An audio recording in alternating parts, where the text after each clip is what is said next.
Minimalism versus tools. This is a deep topic here, but it's something I think's worth discussing, and it's something I am struggling with at the moment, and I think all of us have struggled with it at some point, sometime, whether you realize that's what you were struggling with or not. It's just one of those conflicts. This conflict went back for generations, and I have no doubt it's going to continue to go on, between individuals, between generations, and conflicts we have within ourselves. It's that profound, it's that deep. So we're fixing to dive into this one. So let's start by just me explaining minimalism and tools and what I mean by that. And once I explain that, I think the rest will all make sense. Okay, minimalism. A lot of you know my thoughts on minimalism. For those of you that don't know much about minimalism. Minimalism's about getting rid of the things you don't value. It's about getting rid of the clutter and then just keeping the things you do value. Okay, for example, I don't want 100 pocket knives. I want one really good pocket knife. I want it to be sharp, and I want to know where it's at. If I've got a dozen pocket knives, I bet you almost all of them would be dull. They would be in need of sharpening. I'd never be able to find one because they'd be scattered everywhere. And I probably wouldn't think much of almost any of them. Okay, so minimalism, you get rid of all that. You have one good one that you use, that you value. All right, well, now expand that to your house. Well, there's a really big benefit to thinking that way. And that's an ideal, by the way. It's something you work toward, but you never really achieve. Okay, so when I say an ideal, okay, a traditional Japanese home. As soon as I say that, almost all of us, even though the majority of us in Western nations have never been to Japan, we've never seen a traditional Japanese home. All we have is what we've seen in movies, which who knows if that's true or not. But we can all picture that just based on what we've seen in the movies. A very simple room with almost nothing in it, a table in the center of the room, a few mats to sit on. If it was a samurai movie, there's 2 samurai swords on a stand against a wall. Extremely simple. Well, there's a beauty in that simplicity. That's why as soon as I say, traditional Japanese home, and we can all picture the same thing even though we've never even seen a traditional Japanese home. That's why we can all picture that, because we remembered seeing that, because there was a beauty to it, and it left an impression on us. Okay, well, that's an ideal. That's, we can all kind of picture something there that, might not even exist, but we all know what it is. All right, well, that's something, as a minimalist, you work towards having an environment like that. And there's a huge advantage to having an environment like that. It's calming. There's no chaos there. All right, well, when you get rid of all the clutter, all right, that's a nice environment to be in. So if you start along the path of minimalism, that's such a powerful ideal. It literally shapes your environment. It changes what's around you because you change what's around you doing it when you get rid of stuff, and you create a nice, calming, peaceful environment. That's how powerful that is. Plus, it saves you money. You're not materialistic then. You're not trying to buy brand names to keep up with the Joneses and just seeing how much money you can spend at Amazon on things that you don't even care about. And that's the sad part about how materialistic so many of us are, is just we're throwing away money on stuff that we don't even care about. Anyway, so that's minimalism, and I value minimalism. That's the direction I've been going in. And just so you know, minimalism is an aspect of simple living. And this is the Simple Living channel here. So go look up Simple Living in Wikipedia. Anyway, there's a value to simplicity. There's a beauty to it. Okay, opposite extreme, tools. When I say tools, this is an ideal also. Okay, so this isn't really tools. This is just, I don't even have a word to describe what this is, but every one of you are going to know what I'm talking about. This is the people that make things, that do things, that restore things, that build things, that create, the artist, the craftsman, you know, that type of stuff. The woodworker, the smith, be it coppersmith, silversmith, goldsmith. Okay, well, we all need tools to do whatever it is we do, that we create, that we build, restore, whatever. Well, that allows us to create beautiful things, special things, meaningful things. My tool cabinet here. This is meaningful for me. I use this, I value this. The workbench right here. I made this workbench. I'm proud of this, and it has served me very well, and I value it greatly. All right, well, that's a true craftsman, a master craftsman, a master carver. Mary May, I don't know how many of you have seen her channel on YouTube. If you hadn't, check it out. It's amazing what she can do with just a block of wood, what she can transform that into. And she's a traditional wood carver. All right, so there's a beauty to that, a profound beauty, and it's an ideal. Those of us that value industriousness, I guess that's about the best term for it, industriousness. Those of us that value industriousness, well, we see a beauty in that and the things that master craftspeople create. Okay, so that this would be your self-sufficient type people. Again, you're industrious individuals. A lot of us fall into that category. Okay, but there's an inherent conflict there. Okay, I have yet to see a workshop from a master anything craftsman that wasn't just full of stuff. And even in my shop here, even though I value minimalism, y'all can't see the rest of my workshop here. And this is my workshop. This was never a studio. This is my actual workshop. Okay. Y'all can't see the scrap wood I have everywhere. Well, those of us that create, we need materials to create with, and we value those materials. Be it, you go into a fabrication shop, there's pieces of steel everywhere. You go into a woodworker's shop, there's scrap wood everywhere. Mark Novak, I'm not sure how many of you have seen his channel, Anvil. Those of you that are even remotely interested in older firearms, you need to watch some of his videos. It's some good stuff, and he's a master gunsmith. His shop looks like every shop I've ever seen for a master craftsman.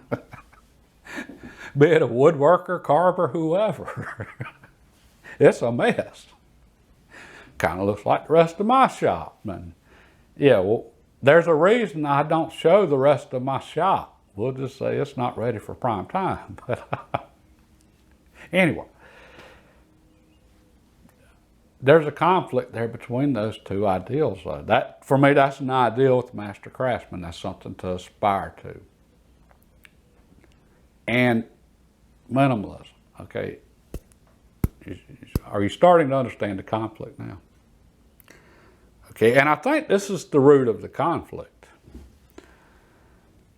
A craftsman sees value in a piece of wood. Okay, when I look at it, You see a tree that's fallen from a storm. Most people ride by that and they think, oh, look at all the damage. I ride by that and I think, darn, what kind of tree is that? That's a big tree. I could get some nice boards out of that.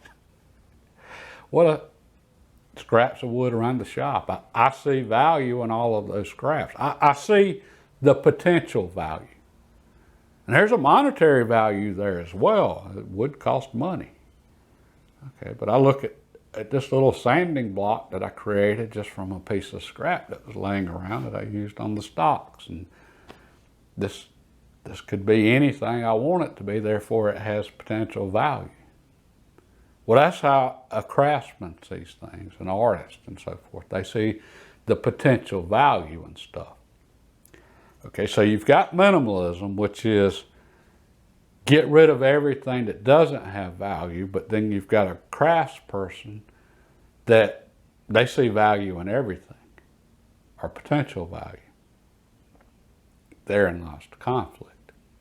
And when I say this goes back for generations, this is where it starts to get deep now. Now, what got me started on this? Well, I had some time on my hands. It's where I always get in trouble. We're in sort of a holding pattern right now. I've got the first coat of boiled linseed oil on this FN stock. It's looking good. Don't worry, we're going to talk about this a lot more here real soon. And I'm waiting on a few things still for the A3 stock. You'll understand why shortly. Well, I made a few changes here in the shop. I ordered some tools, did some things, put in a vise that I'd been needing to get. And what that got me to thinking about tools. And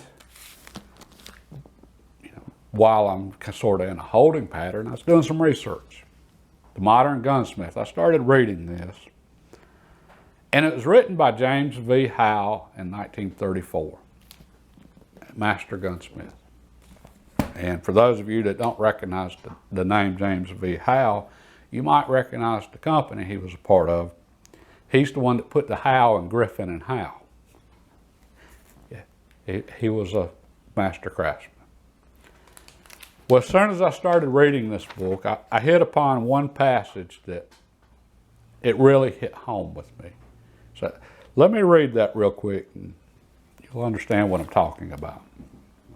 Living in large cities and apartment houses and having rapid, easy transportation, as well as stores that sell or procure for the customer everything from toothpicks to ready-made cottages, the modern youth has entered a state of decadence that his forefathers would have looked upon with outspoken condemnation.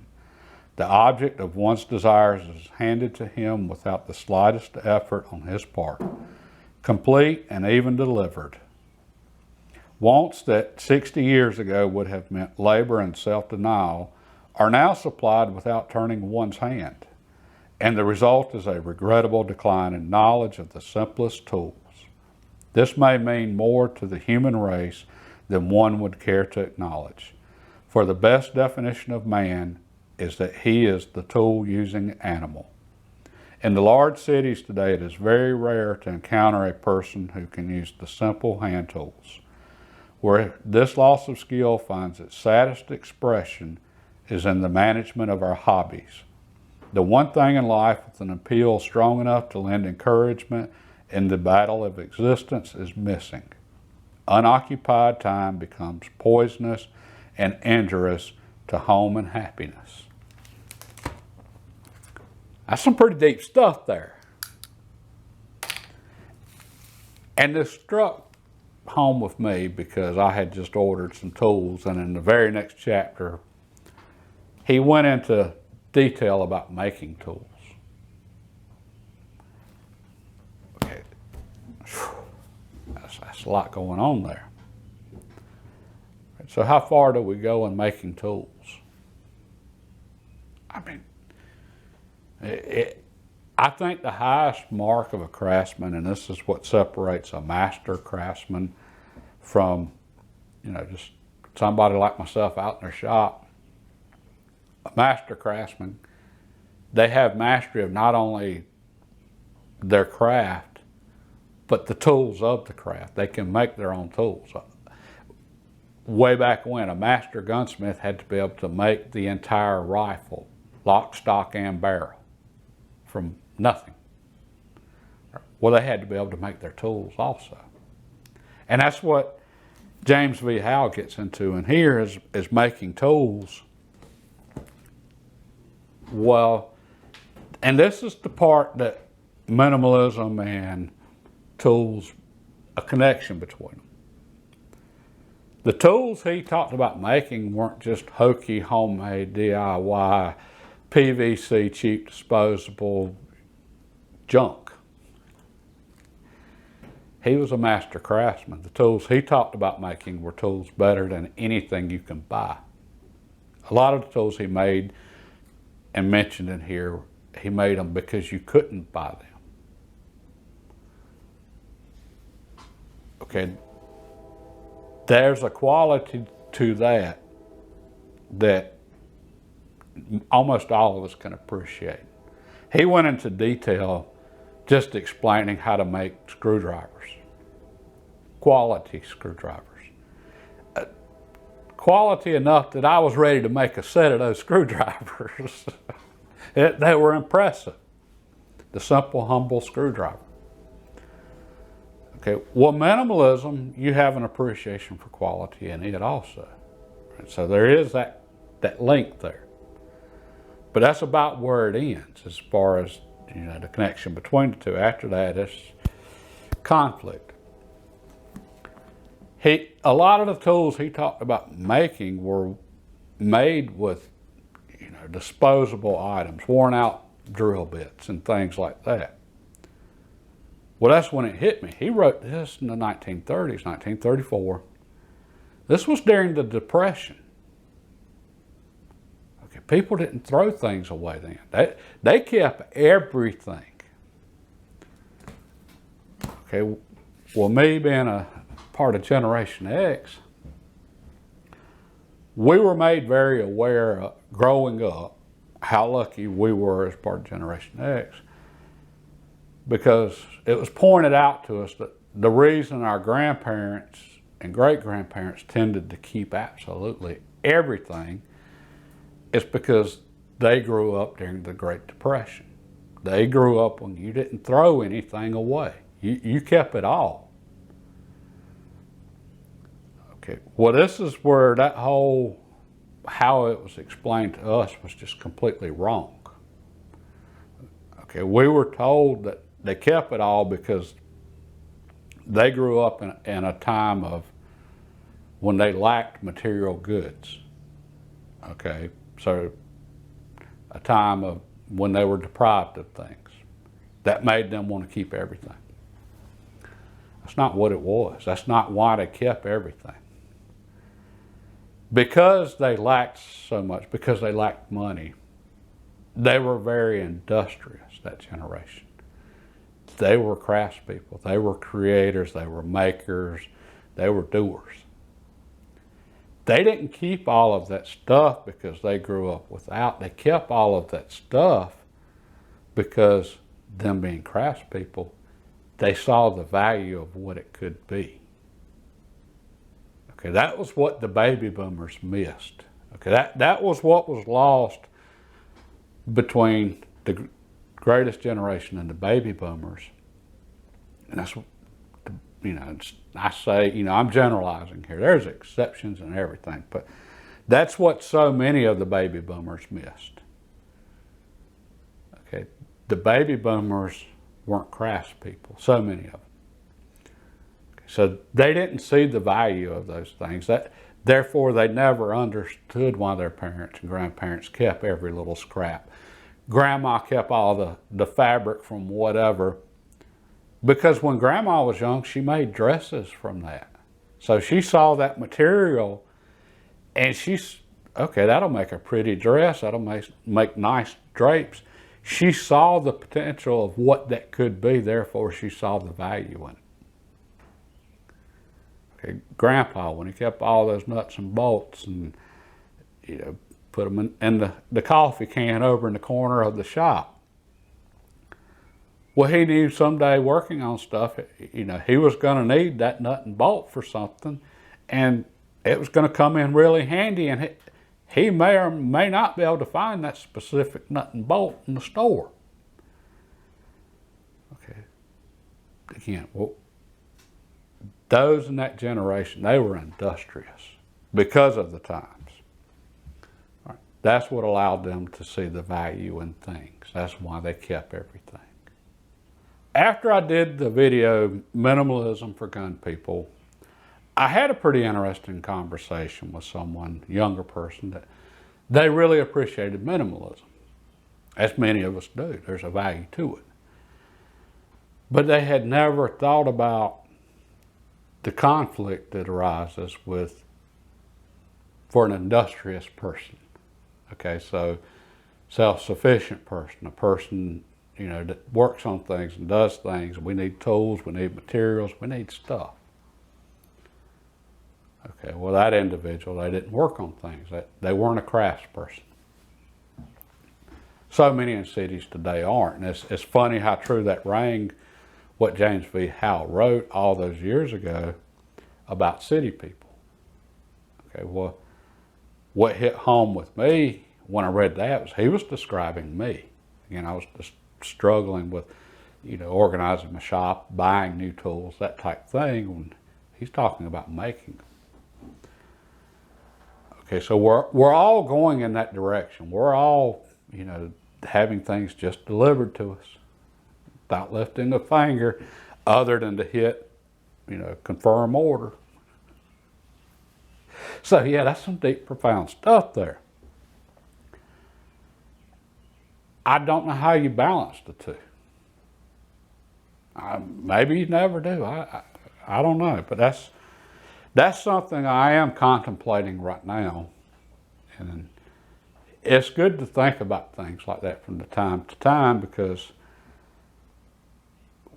those are profound ideals. Well, again, what I said about, you know, it shapes your environment. Well, the crafts part, working on things, making things, that's why my shop looks like it does.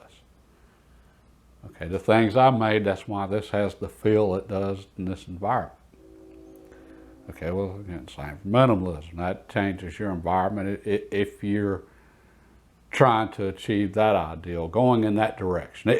Both of these give you a direction to go in life. Some place to imagine yourself in the future. I think it's very important to have ideals. It's very important to have a direction. And then when you're working and making things and building things, doing the normal things you have to do, those aren't just things you just have to do then. You're working towards your goal while you're doing those things. Okay, so they're beneficial. So when I'm making a cabinet here in my shop, I'm not just making a cabinet for the shop. I'm making something that I'm improving my skills. When I'm working on those stocks, the A3 and the FN, I'm improving my skills. I'm learning and hopefully creating things of beauty and of value that it's going to result in, you know, some really nice stuff here real soon. Okay, so minimalism, tools, or industriousness, there's a benefit to both.